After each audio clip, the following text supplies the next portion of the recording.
Iran உருவாக்கியுள்ள 4ஆம் தலைமுறை அணு ஆயுதங்களும் இவை தொடர்பான மிக முக்கியமான அறிக்கைகளும். இந்த 4ஆம் தலைமுறை அணு ஆயுதங்கள் எவ்வாறு செயற்படுகின்றன? இந்த 4ஆம் தலைமுறை அணு ஆயுதங்கள் எவ்வாறான இயல்புகளை கொண்டுள்ளன?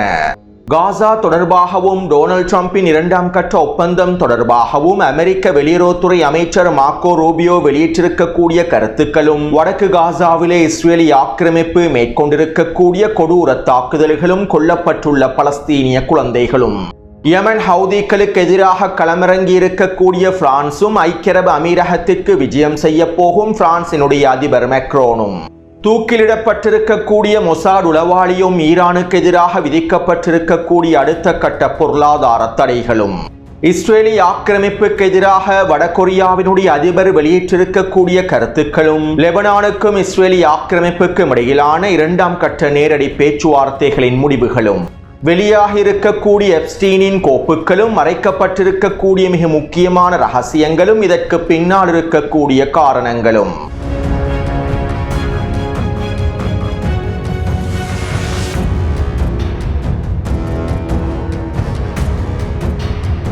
நேற்று இரவு அமெரிக்க நீதித்துறை அமைச்சகமும் FBI-யும் ஒன்றிணைந்து எப்ஸ்டீனினுடைய கோப்புகளை வெளியிட்டிருந்தார்கள். எப்ஸ்டீன் தொடர்பாகவும், எப்ஸ்டீனினுடைய பாலியல் கடத்தல் தொடர்பாகவும், இதற்கு பின்னால் இருக்கக்கூடிய சில முக்கியமான விடயங்களையும் முன்னைய காணொளிகளில் குறிப்பிட்டிருந்தேன். தற்போது எப்ஸ்டீன் தொடர்பான கோப்புகளை FBI வெளியிட்டுள்ளது. மேலும் எப்ஸ்டீன் கோப்புகள் தொடர்பான அதிகளவான தகவல்களை வெளியிட்டிருப்பதாகவே FBI அதிகாரிகள் தெரிவித்துள்ளார்கள். இருப்பினும் தற்போது FBI அதிகாரிகளினால் வெளியிடப்பட்டிருக்கக்கூடிய எப்ஸ்டீன் கோப்புகளில் அதிகமானவை மறைக்கப்பட்டுள்ளன. வெளியிடப்பட்டிருக்கக்கூடிய எப்ஸ்டீன் கோப்புகளில் இருக்கக்கூடிய மிக முக்கியமான புகைப்படங்கள், இணைப்புகள் என்பன முழுமையாக மறைக்கப்பட்டுள்ளன. அதே போன்று பல முக்கியமான பெயர் பட்டியல்களும் முழுமையாக மறைக்கப்பட்டுள்ளன. அமெரிக்க ஜனாதிபதி டொனால்ட் ட்ரம்போடு சம்பந்தப்பட்டிருக்கக்கூடிய அதிகளவான விடயங்கள் மறைக்கப்பட்டுள்ளன. அதே நேரம் அமெரிக்க ஜனாதிபதி பில் கிளின்டனுக்கும் எப்ஸ்டீனுக்கும் இடையிலான தொடர்புகளை உறுதிப்படுத்தக்கூடிய புகைப்படங்களும், பல இணைப்புகளும் முழுமையாக வெளியிடப்பட்டிருந்தன. எப்ஸ்டீனின் பாலியல் கடத்தல் வியாபாரத்தோடு பில் கிளின்டன் எவ்வாறு தொடர்பு பட்டுள்ளார் என்பதனை உறுதிப்படுத்தக்கூடிய புகைப்படங்கள் அதிகமாக வெளியிடப்பட்டிருந்தன. இவற்றில் அதிகமானவற்றை டெலிகிராம் சேனலில் பதிவிட்டுள்ளேன். அத்தோடு வெளியிடப்பட்டிருக்கக்கூடிய எப்ஸ்டீன் கோப்புகளில் டொனால்ட் ட்ரம்ப் தொடர்பான பல புகைப்படங்களும் இணைப்புகளும் மறைக்கப்பட்டிருந்தாலும், ஒரு சில இணைப்புகளை, தகவல்களை FBI அதிகாரிகள் மறைப்பதற்கு தவறியுள்ளார்கள். மேலும் இவ்வாறு மறைப்பதற்கு தவறியிருக்கக்கூடிய இணைப்புகளில் டொனால்ட் ட்ரம்ப் தொடர்பாக இவ்வாறு தெரிவிக்கப்பட்டுள்ளது. எப்ஸ்டீன் 14 வயது சிறுமி ஒருவரை அழைத்துக் கொண்டு வந்து டொனால்ட் ட்ரம்பின் முன்னால் நிறுத்தினார். பிறகு இது நல்லமா சரியில்லையா என்று கேள்விகளை எழுப்பினார். இதற்கு டொனால்ட் ட்ரம்ப் தலையசைத்தவாறு பதில்களை வழங்கினார் என குறித்த இணைப்பிலே தெரிவிக்கப்பட்டுள்ளது. அத்தோடு எப்ஸ்டீனின் தீவுக்கு சென்ற பெயர் பட்டியல்களில் டொனால்ட் ட்ரம்பினுடைய பெயரும் இடம் பிடித்துள்ளது. அதாவது எப்ஸ்டீன் தீவுக்குள்ளே டொனால்ட் ட்ரம்ப் அதிக தடவைகள் சென்றுள்ளார் என்பதற்கான ஆதாரங்களும் வெளிப்படுத்தப்பட்டுள்ளன. இவற்றையும் டெலிகிராம் சேனலில் பதிவிட்டுள்ளேன். அத்தோடு பாலியல் கடத்தல்காரர் எப்ஸ்டீன் மொசாடினுடைய நெருங்கிய நண்பராகவும், மொசாடுக்காக வேலை செய்யக்கூடிய மிக முக்கியமான புள்ளியாகவுமே இருந்துள்ளார். இன்னும் தெளிவாக குறிப்பிடுவதாக இருந்தால், மொசாடின் ஹனி ட்ராப் வேலை திட்டங்கள் எப்ஸ்டீனை பயன்படுத்தியே மேற்கொள்ளப்பட்டுள்ளன. மொசாடின் கோரிக்கைகளுக்கு அமைவாக பல நாட்டு தலைவர்களுக்கு தேவையான பெண்களை விற்பனை செய்யக்கூடிய மிக முக்கியமான இடைத்தரகராகவும் எப்ஸ்டீனே காணப்பட்டுள்ளார். மேலும் எப்ஸ்டீன் இஸ்ரேலி ஆக்கிரமிப்பு இராணுவத்தினுடைய சீருடையில் இருக்கக்கூடிய புகைப்படங்களும் வெளியாகி இருந்தன. அவற்றையும் டெலிகிராம் சேனலில் பதிவிட்டுள்ளேன். மேலும் எப்ஸ்டீன் தொடர்பான புகைப்படங்களில் தல்மூதிக் புத்தகங்கள் காண்பிக்கப்பட்டிருக்கக்கூடிய புகைப்படங்களும் காணப்படுகின்றன. அதாவது இனப்படுகொலை, பாலியல் வன்கொடுமை போன்ற மிகவும் கொடூரமான செயல்களை நியாயப்படுத்தக்கூடிய புத்தகங்களும் எப்ஸ்டீனிடம் இருந்துள்ளன. அதே போன்று பாலியல் அடிமைகளை எவ்வாறு வழிநடத்துவது, சிறுவர்களை எவ்வாறு பாலியல் அடிமைகளாக மாற்றுவது, எவ்வாறு இந்த பாலியல் அடிமைகளை விற்பனை செய்வது என்பது தொடர்பான பல புத்தகங்களும் எப்ஸ்டீனிடம் இருந்திருப்பதற்கான ஆதாரங்கள் வெளியாகியுள்ளன. அதே போன்று எப்ஸ்டீனின் தீவிலே 14 வயது தொடக்கம் 18 வயதுக்குட்பட்ட அதிகளவான சிறுமிகளே இருந்திருப்பதாகவும், 18 வயதுக்கு குறைவான சிறுமிகளை பயன்படுத்தி மிகப்பெரிய பாலியல் கடத்தல் வேலைகளை இவர் மேற்கொண்டிருப்பதாகவும் தெரிவிக்கப்படுகின்றது. இன்னும் தெளிவாக குறிப்பிடுவதாக இருந்தால், சர்வதேச ரீதியில் நடைபெற்றிருக்கக்கூடிய சிறுவர்களுடைய கடத்தல்கள், சிறிய பெண் பிள்ளைகளுடைய கடத்தல்களோடு எப்ஸ்டீனுக்கு நெருங்கிய தொடர்புகள் காணப்படுகின்றன. பல நாடுகளில் கும்பல்கள் சிறுமிகளை கடத்தி எப்ஸ்டீனுக்கு விற்பனை செய்துள்ளார்கள். மேலும் இவர்களை பயன்படுத்தி எப்ஸ்டீன் மிகப்பெரிய பாலியல் அடிமை வியாபாரத்தையும் மேற்கொண்டுள்ளான். பல நாடுகளுடைய அதிபர்களுக்கும் மிக முக்கியமான புள்ளிகளுக்கும் இராணுவ தளபதிகளுக்கும் பெண்களையும் சிறுமிகளையும் விற்பனை செய்யக்கூடிய கடத்தல்காரராகவே எப்ஸ்டீன் செயற்பட்டுள்ளார். சுருக்கமாக குறிப்பிடுவதாக இருந்தால் பல நாட்டு தலைவர்களை பல முக்கியமான புள்ளிகளை உள்ளடக்கி இருக்கக்கூடிய மிகப்பெரிய கடத்தல் வியாபாரமாகவே எப்ஸ்டீனினுடைய பாலியல் கடத்தல் வியாபாரம் அமைந்துள்ளது. அத்தோடு FBI-யினால் வெளியிடப்பட்டிருக்கக்கூடிய எப்ஸ்டீன் கோப்புகள் தொடர்பாக காங்கிரஸ் உறுப்பினர் தோமஸ் மெஸ்ஸி இவ்வாறு தெரிவித்துள்ளார். தற்போது வெளியிடப்பட்டிருக்கக்கூடிய எப்ஸ்டீன் கோப்புகள் ஏமாற்றம் அளிக்கின்றன. நான் நீதித்துறை அமைச்சகத்திற்கும் FBI-க்கும் நேரடியான எச்சரிக்கைகளை விடுக்கின்றேன். நீங்கள் எப்ஸ்டீன் கோப்புகளிலே இருக்கக்கூடிய மிக முக்கியமான விடயங்களையும் பெரும்பாலான விடயங்களையும் வெளியிடவில்லை. அதிகளவான விடயங்களை முழுமையாக மறைத்துள்ளீர்கள். அதிகளவான புகைப்படங்கள், இணைப்புகள் என்பன மறைக்கப்பட்டுள்ளன. அதாவது அதிகளவான உண்மைகளையே நீங்கள் மறைத்துள்ளீர்கள். இதனால் சட்ட ரீதியாக இவை அனைத்தையும் முழுமையாக வெளியிடுவதற்கான அனைத்து நடவடிக்கைகளையும் நான் மேற்கொள்வேன். அத்தோடு எப்ஸ்டீன் இஸ்ரேலின் உளவு பிரிவுக்கு நெருக்கமான நண்பராகவே இருந்துள்ளார். இதனாலேயே எப்ஸ்டீன் கோப்புகள் தொடர்பான அதிகளவான தகவல்களை இவர்கள் மூடி மறைக்கின்றார்கள். எப்ஸ்டீன் கோப்புகளில் இருக்கக்கூடிய அதிகளவான உண்மைகளை இவர்கள் மூடி மறைக்கின்றார்கள் என காங்கிரஸ் உறுப்பினர் தோமஸ் மெஸ்ஸி அவர்கள் தெரிவித்துள்ளார். அத்தோடு எப்ஸ்டீன் கோப்புகளில் இருக்கக்கூடிய அனைத்து தகவல்களையும் மறைக்காமல் முழுமையாக வெளியிட்டால் டொனால்ட் ட்ரம்பின் மத்திய கிழக்கு நண்பர்கள் கோபமடைந்து விடுவார்கள் என்றும், எப்ஸ்டீன் கோப்புகள் முழுமையாக வெளிப்படுத்தப்பட்டால், அம்பலப்படுத்தப்பட்டால் டொனால்ட் ட்ரம்புக்கும் மத்திய கிழக்கிற்கும் இடையிலான உறவுகள் முழுமையாக துண்டிக்கப்பட்டு விடும் என்றும், டொனால்ட் ட்ரம்ப் பயப்படுவதனால் தான் எப்ஸ்டீன் கோப்புகளில் இருக்கக்கூடிய அதிகளவான விடயங்கள் மறைக்கப்பட்டிருப்பதாக அமெரிக்காவின் சில ஊடகவியலாளர்கள் கருத்துக்களை வெளியிட்டுள்ளார்கள். இன்னும் ஒரு விதத்தில் குறிப்பிடுவதாக இருந்தால் எப்ஸ்டீன் கோப்புகளில் மத்திய கிழக்கில் இருக்கக்கூடிய அரபு நாட்டு தலைவர்கள் அதிகமாக இடம் பிடித்துள்ளார்கள். பல அரபு நாட்டு தலைவர்களுடைய லீலைகள் எப்ஸ்டீன் கோப்புகளிலே காணப்படுகின்றன. ஏற்கனவே சவுதி ஜோனிக்கும் எப்ஸ்டீனுக்கும் இடையிலான தொடர்புகளை உறுதிப்படுத்தக்கூடிய புகைப்படங்கள் வெளியாக இருந்தன. அதே போன்று ஐக்கிய அரபு அமீரகத்தின் டிபி வேர்ல்ட் உரிமையாளருக்கும் எப்ஸ்டீனுக்கும் இடையிலான தொடர்புகளும் அம்பலப்படுத்தப்பட்டிருந்தன.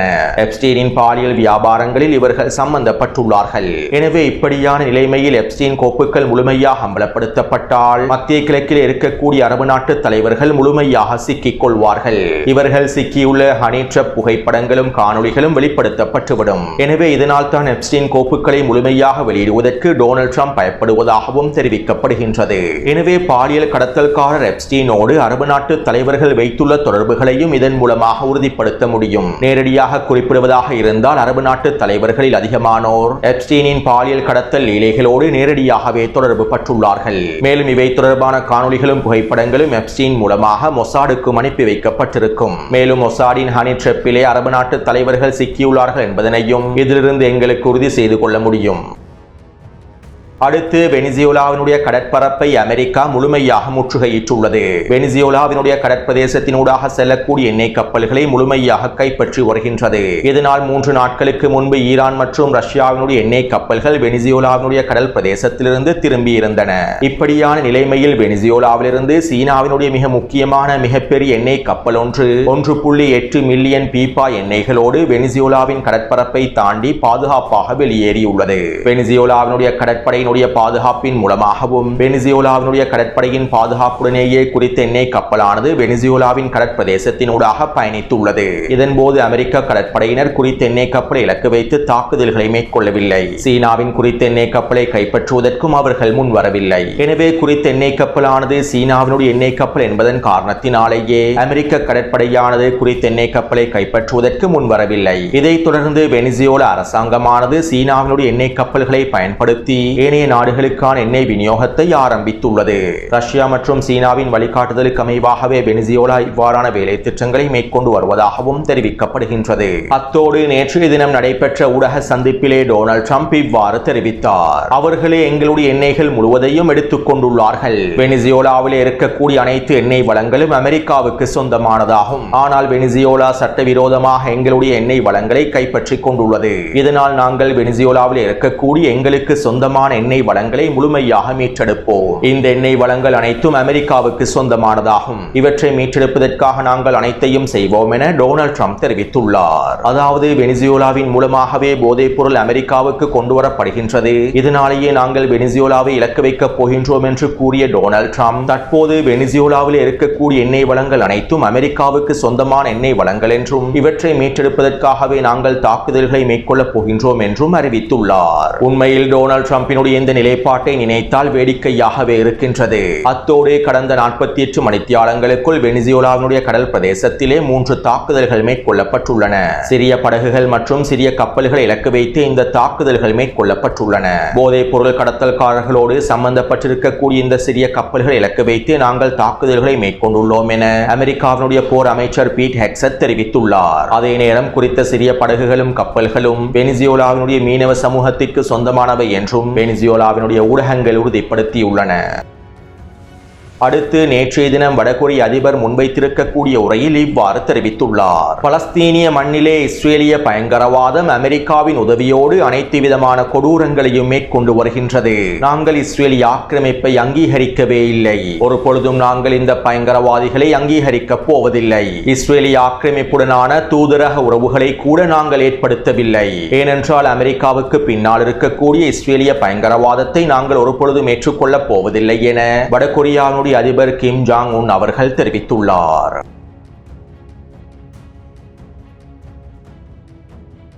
நேற்றைய தினம் லெபனானுக்கும் இஸ்ரேலிய ஆக்கிரமிப்புக்கும் இடையிலான 2ஆம் கட்ட நேரடி பேச்சுவார்த்தைகள் நடைபெற்றிருந்தன. தெற்கு லெபனானினுடைய நக்கூரா பிரதேசத்திலேயே இந்த பேச்சுவார்த்தைகள் மேற்கொள்ளப்பட்டிருந்தன. மேலும் குறித்த பேச்சுவார்த்தைகளின் போது தெற்கு லெபனான் எல்லை பிரதேசத்திலிருந்து இஸ்ரேலிய இராணுவம் முழுமையாக வெளியேற வேண்டும் என்றும் தெற்கு லெபனான் பிரதேசத்திலே அமைக்கப்பட்டிருக்கக்கூடிய 5 இராணுவ கட்டளை தளங்களிலிருந்தும் இஸ்ரேலிய இராணுவம் முழுமையாக வெளியேறிவிட வேண்டும் என்றும் இதற்கீடாக லெபனானுக்கும் இஸ்ரேலுக்கும் இடையிலான உறவுகளை வலுப்படுத்துவதற்கு ஒப்பந்தங்களை மேற்கொள்ள முடியும் என்றும் பேச்சுவார்த்தைகள் மேற்கொள்ளப்பட்டுள்ளன. இருப்பினும் இஸ்ரேலிய ஆக்கிரமிப்பு பிரதிநிதிகள் இதற்கான மறுப்பை தெரிவித்துள்ளார்கள். நாங்கள் லெபனானுடனான உறவுகளை வளர்த்துக் கொள்வதற்கு தயாராகவே இருக்கின்றோம். இஸ்ரேலுக்கும் லெபனானுக்கும் இடையிலே இயல்பாக்கத்தினை ஏற்படுத்துவதற்கு தயாராகவே இருக்கின்றோம். ஆனால் தெற்கு லெபனான் எல்லை பிரதேசத்திலிருந்து நாங்கள் வெளியேறப் போவதில்லை. தெற்கு லெபனான் எல்லை பகுதியில் இருக்கக்கூடிய இராணுவ தளங்களிலிருந்து பின்வாங்கப் போவதில்லை. தெற்கு லெபனான் பிரதேசம் எங்களுக்கு ஒரு இடையக மண்டல பிரதேசமாகவே அமைந்திருக்கும். மேலும் குறித்த பிரதேசத்தினை இடையக மண்டலமாக பஃபர் ஜோன் பிரதேசமாக வைத்துக் கொள்வதற்கு தேவையான எல்லா விதமான வேலை திட்டங்களையும் நாங்கள் மேற்கொள்வோம் என இஸ்ரேலிய ஆக்கிரமிப்பு பிரதிநிதிகள் தெரிவித்திருப்பதாக லெபனானிய ஊடகங்கள் குறிப்பிட்டுள்ளன. அதாவது இஸ்ரேலிய ஆக்கிரமிப்பின் நிபந்தனைகளுக்கு அமைவாகவே லெபனானிய அரசாங்கம் இஸ்ரேலோடு இயல்பாக்கத்தினை ஏற்படுத்த வேண்டும், இஸ்ரேலோடு பாதுகாப்பு ஒப்பந்தங்களை மேற்கொள்ள வேண்டும் என இஸ்ரேலிய ஆக்கிரமிப்பு விரும்புகின்றது. இங்கிருக்கக்கூடிய இன்னும் ஒரு மிக முக்கியமான விடயம் என்னவென்றால் லெபனானிய அரசாங்கம் இஸ்ரேலிய ஆக்கிரமிப்போடு இயல்பாக்கத்தினை ஏற்படுத்தினாலும் தெற்கு லெபனான் எல்லை பிரதேசத்திலிருந்து இஸ்ரேலிய ஆக்கிரமிப்பு ஒரு பொழுதும் வெளியேறப் போவதில்லை என்பதுதான். அதாவது பேச்சுவார்த்தைகள் மூலமாக ஒரு பொழுதும் தெற்கு லெபனான் பிரதேசத்திலிருந்து இஸ்ரேலிய ஆக்கிரமிப்பை விரட்ட முடியாது. போரின் மூலமாகவே இஸ்ரேலிய ஆக்கிரமிப்பை பின்வாங்க செய்ய முடியும் என்பதனை இந்த பேச்சுவார்த்தைகள் உணர்த்துகின்றன. அடுத்து யமனின் களத்திலே மோதல்கள் தொடர்கின்றன. மாரிப் பிரதேசத்திலும் யமனினுடைய வடக்கு எல்லை பிரதேசமான சதா எல்லை பிரதேசத்திலுமே மோதல்கள் தொடர்கின்றன. சவுதி அரேபியாவினுடைய படைகள் சதா வடக்கு எல்லை பிரதேசத்திலே தொடர்ச்சியான பீரங்கி தாக்குதல்களை மேற்கொண்டு வருகின்றது. மேலும் இதற்கு பதிலடியாக யமன் ஹவுதி இராணுவத்தினரும் வீரியமான தாக்குதல்களை மேற்கொண்டு வருகின்றார்கள். அத்தோடு அமீரகத்தினுடைய கூட்டுப்படையான STC கூட்டுப்படைகள் யமன் ஹவுதி இராணுவத்திற்கு எதிராக அடுத்த கட்ட தரைவழி தாக்குதல்களை மேற்கொள்வதற்கு எல்லாவிதமான வேலை திட்டங்களையும் தயார்படுத்தல்களையும் மேற்கொண்டு வருகின்றது. இப்படியான நிலைமையில் பிரான்சினுடைய அதிபர் மேக்ரோன் ஐக்கிய அரபு அமீரகத்திற்கு அவசரமாக விஜயம் செய்ய போகின்றார். மேலும் இந்த விஜயத்தின் போது யமன் ஹவுதிகளுக்கு எதிரான தரைவழி தாக்குதல் தொடர்பாகவும் யமன் ஹவுதிகளுடைய தலைமைகளை அளிப்பது தொடர்பாகவும் சவுதி அரேபியா மற்றும் அமீரகத்தினுடைய கூட்டுப்படைகளுக்கு இடையிலே ஒற்றுமையை ஏற்படுத்துவது தொடர்பாகவும் விசேட கலந்துரையாடல்களை மேக்ரோன் மேற்கொள்ளப் போவதாகவே தெரிவிக்கப்படுகின்றது.